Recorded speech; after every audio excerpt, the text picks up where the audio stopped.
किसान मुन्ना ने अपनी कहानी साझा की, जिससे पता चलता है कि सुअर ने उसकी पूरी फसल को बर्बाद कर दिया है।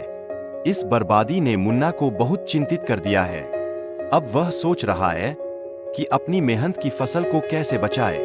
इसीलिए मंगलू ने एक स्मार्ट और साहसी फैसला लिया। उसने रात भर खेत की निगरानी करने का निर्णय लिया ताकि सुअर फिर से तांडव न मचाए। यह दर्शाता है कि वह अपनी फसल की कितनी केयर करता है। फिर राजा ने एक घोषणा की। उन्होंने कहा कि जो भी सुअर को पकड़ लेगा उसे बड़ा पुरस्कार दिया जाएगा। लेकिन सुअर की खतरनाक और चालाकी ने सभी को डराया, जिससे कोई भी आगे नहीं आया।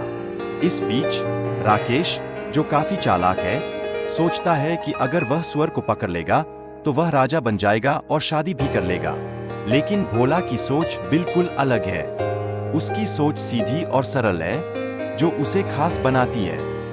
भोला अपने बीमार पिता के बारे में चिंतित है। वह बात करता है और सोचता है कि उसे अपनी जिम्मेदारियों को पूरा करना है। इसी कारण वह दृढ़ निश्चय के साथ सुअर को पकड़ने निकलता है ताकि अपने परिवार का नाम रोशन कर सके।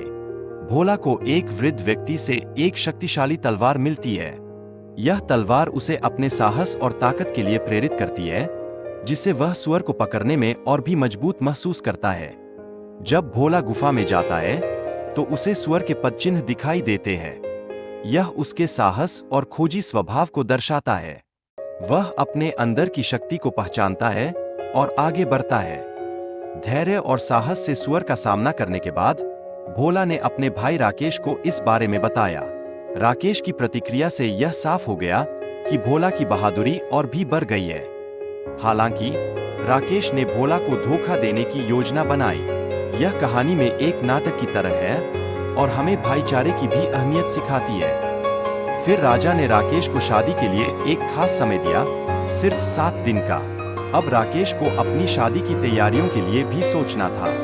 लेकिन दूसरी ओर भाई भोला शादी के समय तक गायब हो जाता है। इससे परिवार में चिंता बढ़ जाती है और पिता राकेश से अपनी जिम्मेदारी निभाने की अपील करते हैं। भोला की कहानी धीरे धीरे सामने आती है।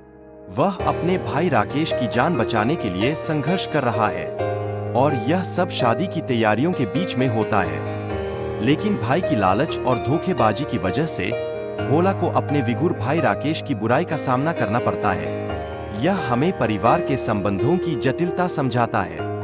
अब भाई की माफी की मांग और भोला का दयालु होना यह दिखाता है कि सच्चा प्यार और भाईचारा कैसे विजय प्राप्त कर सकते हैं। यह क्षमा की शक्ति को भी उजागर करता है। राजा ने जब भोला को क्षमा किया और उसे जीवनदान दिया, तब यह भाईचारे और मानवता की महत्वपूर्णता को दर्शाता है। यह एक सकारात्मक संदेश है कि हम हमेशा एक दूसरे का समर्थन करना चाहिए।